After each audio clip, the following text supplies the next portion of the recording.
Hey everybody, welcome back to the channel. Kim Corallo here today.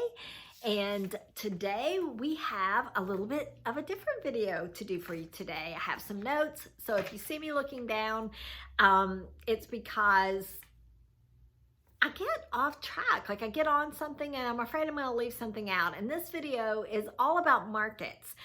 Outdoor markets, indoor markets, a little tips type of a video, just because when I started all of this 30 plus years ago, I would have given anything to have run across a video of some tips and tricks. And there was nothing like that out there. So most everything that we have done, we have learned trial and error. And listen, there's no reason why that is ever a bad thing. Trial and error is always good. That's how you learn. And we're really, really grateful, my sister and I, to have been able to have multiple things in our business, multiple ways to learn, multiple ways to sell, and multiple ways to meet you guys, our customers. And so today, I was thinking about actually, if in case you all don't know this, I'm kind of going ahead of schedule already. I'm a hairdresser as well, and I have a hair salon, and I stand behind the chair 4 days a week still. And my customers ask a lot of questions, and they're great questions. And I thought, these are questions that I should probably do videos about and answer, because it can really help somebody. And like I said, if I had had videos like this when I first got started, or my sister and I first got started, it would have been such a blessing. But if there were anything like that, heck, I'm sure YouTube wasn't around back then. But anyway, the questions that we get asked the most are, where do we find our vintage? Do we do outdoor markets and indoor markets, and are they worth it? What about our booth spaces? Are they worth it? And pricing, and how do you price your merchandise?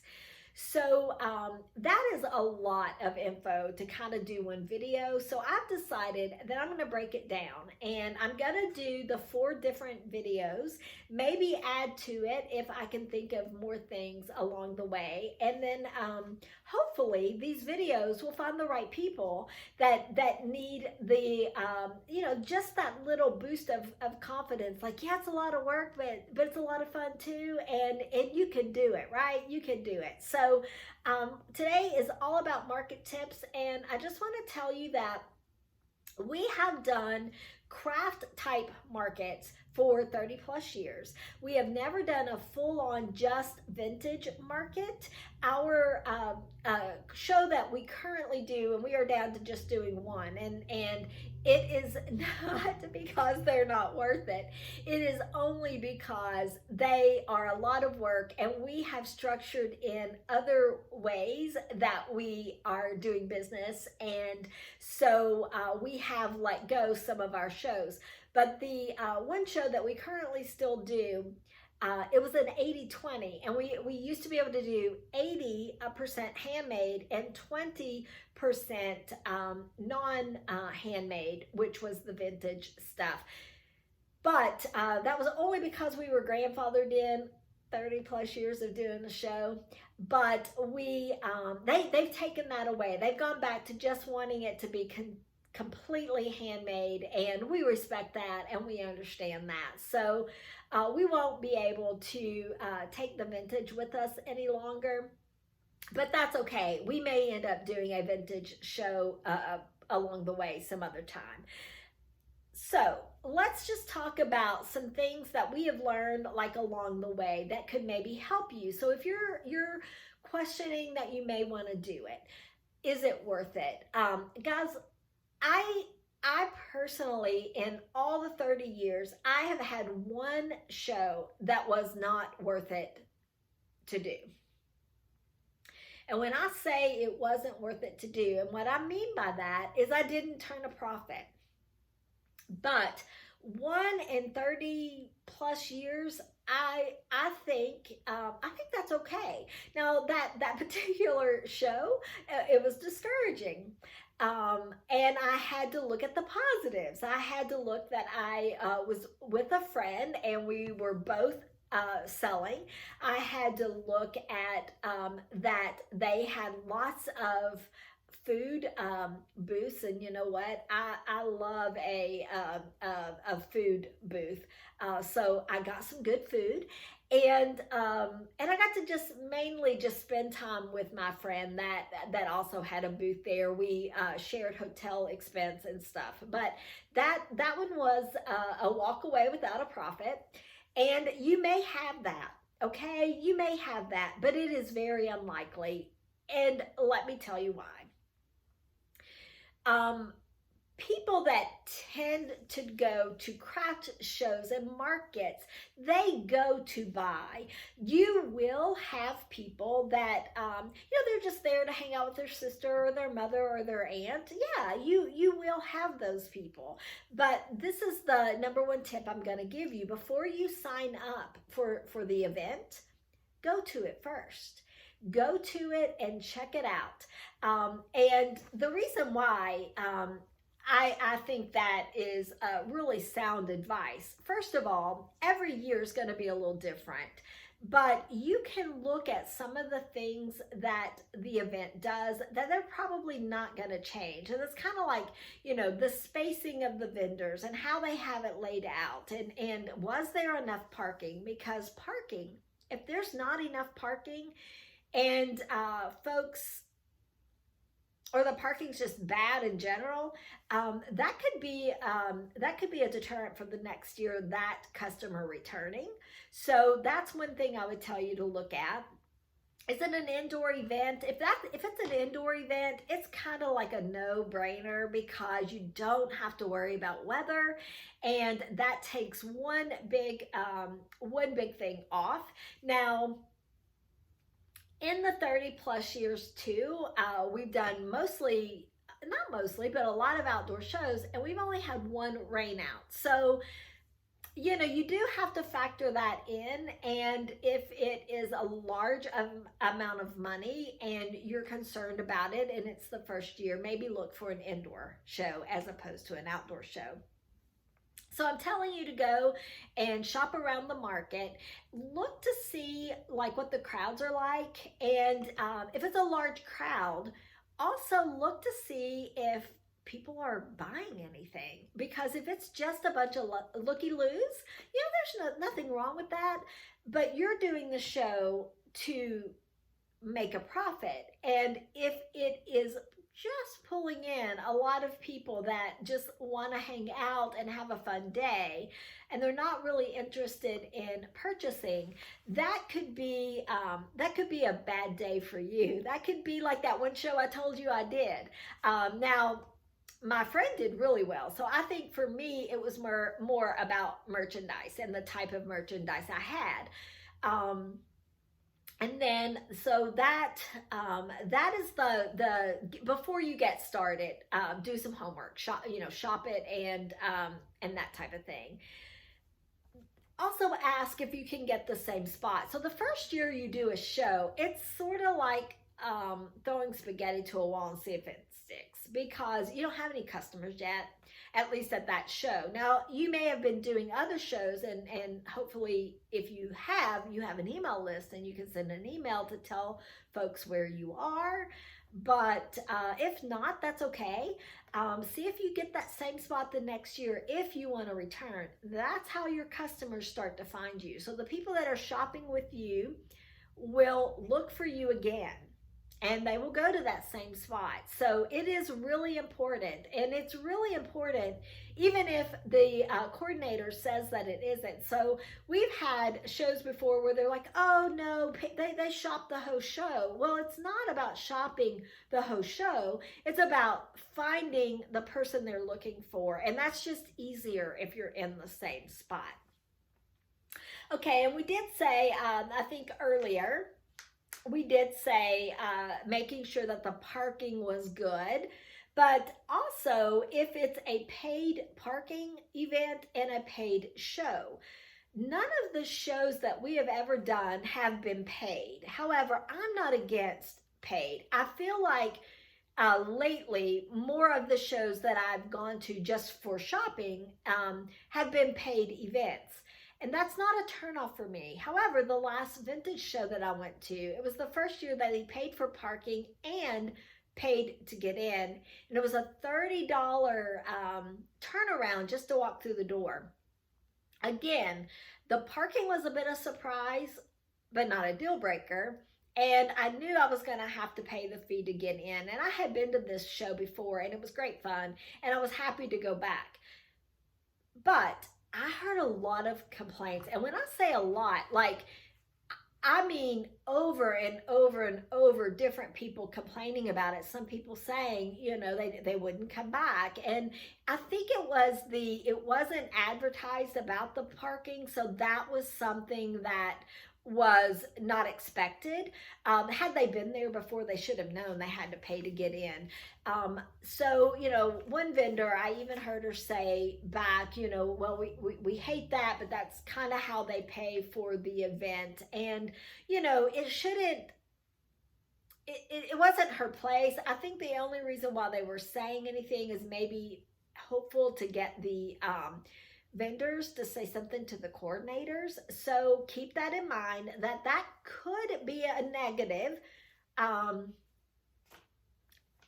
wouldn't let that be a negative for me, but I have done shows enough to know that you're gonna get past that. You're gonna get past that person saying they may not come back. If it's a really good show, they'll probably come back. But that was something that I noticed and thought it was you know, maybe something to mention in this video. So the pay to park and the pay to get in.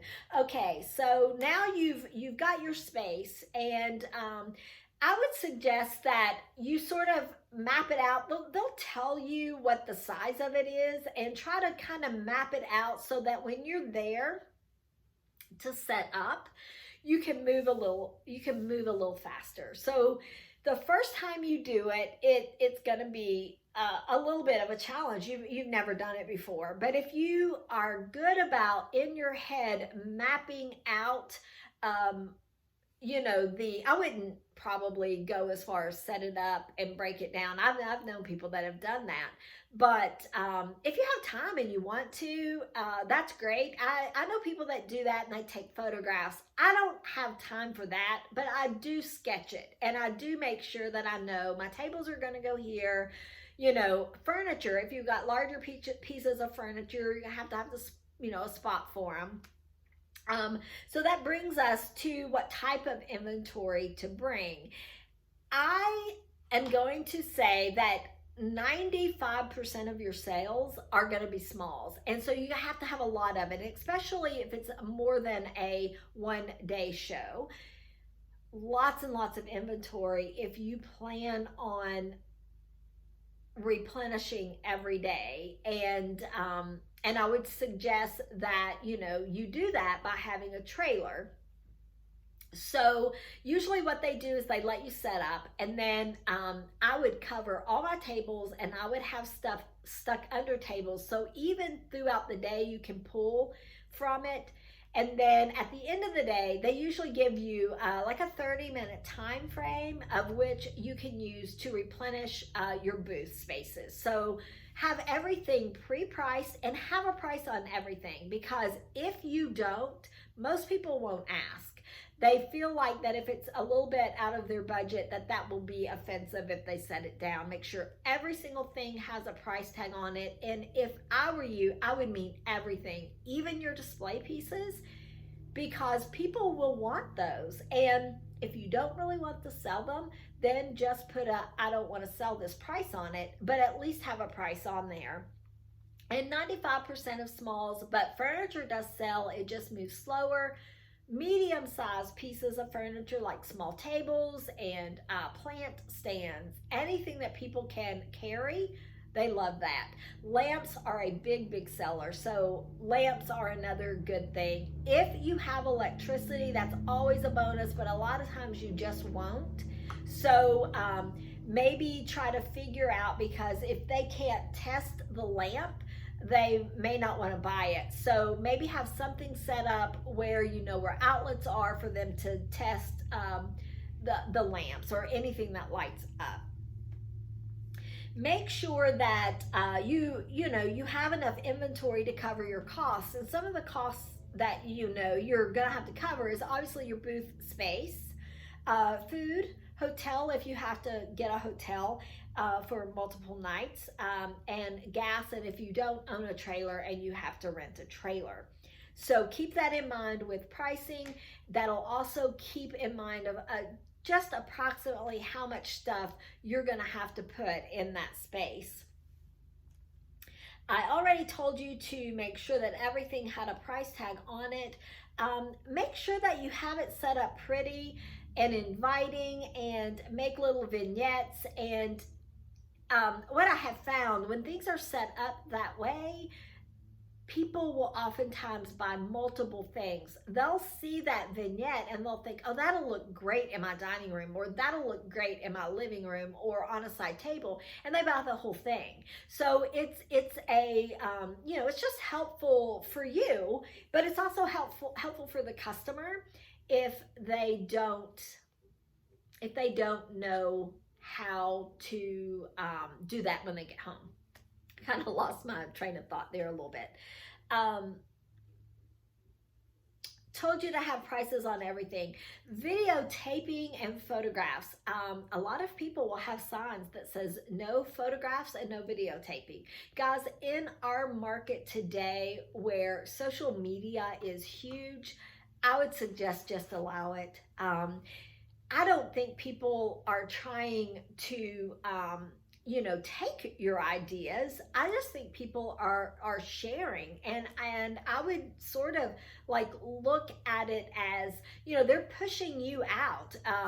Have a sign. Make sure there is some type of a sign that has the name of your booth on it. Make sure you have packaging paper to wrap breakables and bags. They don't have to be super great or fancy. You can if you want to spend the money on that. I've never chosen to really want to spend money on that, but I do make sure that there are business cards. Some people will say, people just don't really want business cards anymore, but I make sure that I have it, and tell them, let's get social. Make sure that your Instagram is on there, your YouTube channel is on there, your Facebook page is on there, your TikTok, whatever you do, make sure it's on there. I don't put my telephone number on there, but if you don't mind that, have that on there. Make sure your email is on there, a way they can contact you, because that is important. Also have a sign-in sheet, and have it where it's visible, and folks can sign up and leave their email. Let them know that you do other shows, and this is how they will know where you're going to be next, or if you do pop-up markets or anything like that. And make sure you use that email list. Make sure you tell people, because folks may not know that there's another show in 2 weeks that's only 20 minutes down the road. So make sure that they know those kinds of things. Cards with your info, I've already said that. The sign-in book with your emails. Be willing to, or not willing. I don't think you have to be willing to make deals. I usually have my prices set firm. It doesn't say firm on the tags, but I usually tend to make things at a good price because I want it to move. I know how to price it for a profit, and if you're interested in that, I can do another video on that later. But I know how to price it for a profit, and I price it for a profit. But it may not be exactly what it would be online if someone were to buy it online, because they're not paying shipping, so that's already a big price discount. But it may not be that far off of an asking price, because that's the going market rate. However, if I've had something sitting around for a while, but I know it might do better at a market, I might price it better just to move it along. And but what I was gonna say is people will ask you if you will discount, if you will bundle, if you will give a discounted rate. I'm going to tell you now that a going discounted rate is usually 10%. So like if you go to an antique mall, that's usually what it is, especially if you're a vendor, you will get a vendor 10%. But go ahead and be prepared, because you don't want to be shocked and then say, oh yeah, I'll give you 20% off, and then later find I just lost money because I gave them 20% off. You don't have to mark your items 10% more. A lot of people do. That's up to you. But be ready to know what you're willing to do, because that will happen. You will be asked, do you give discounts? If I buy this, this, and this, will you give me a discount? Guys, it doesn't have to be a big discount. It can be a couple of dollars off, and that is happy, and they're happy. Just be mindful of that so you're not thrown off guard and then you have, lost money. Multiple forms of payment. Multiple forms of payment is a must. Credit cards, debit cards is the way it is today, guys. And I cannot stress enough how many markets I go to that the vendors still don't take credit cards. You're losing business if you're not taking credit cards. Square app is easy to get. It is safe. And I figured out how to use it, guys. I'm old and I'm a dinosaur when it comes to technology. I can do it, you can do it. I really highly recommend it. The only thing I don't recommend is check payment. I don't think anybody will ask you that. I don't think people carry their checkbooks any longer, but I probably wouldn't do that, because if it's a non-sufficient funds, there is no protection there. But Venmo, PayPal, Cash App, all the things. If you don't know how to do it and you want to do a market, I would suggest you find someone to help you with that. Maybe you have a child that's younger, a grandchild that's younger, somebody that can show you how to do those forms of payments. I really think it's a must. And have it displayed so that people know that they don't just have to use cash in your booth. So what did I miss? Did I miss anything? So those of you that also do markets and you've got some advice, leave it in the comments. Let's learn from each other. Let's share this information and just make it good for everybody. Or if you are thinking about doing markets, but I didn't answer one of the questions you have, put that in the comments. If I don't know the answer, I'll search for you. I'll find it out. Guys, that is all I have for you today. If you like this video, subscribe to the channel. Give us a thumbs up. That is the only way we know to keep doing this and to keep bringing you this information. Next video is likely to be a haul video.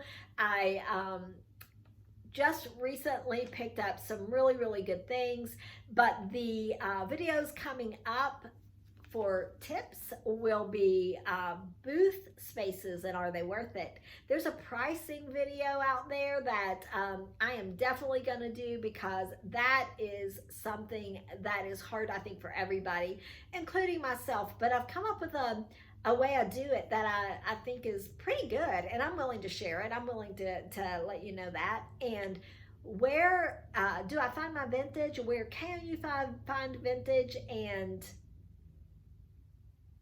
what are the best spots to go to? Everybody's going to have their own opinion on that, but I'm going to tell you mine. And so be looking for those videos in the next few weeks, guys. Go have a good day, and we will talk to you really soon.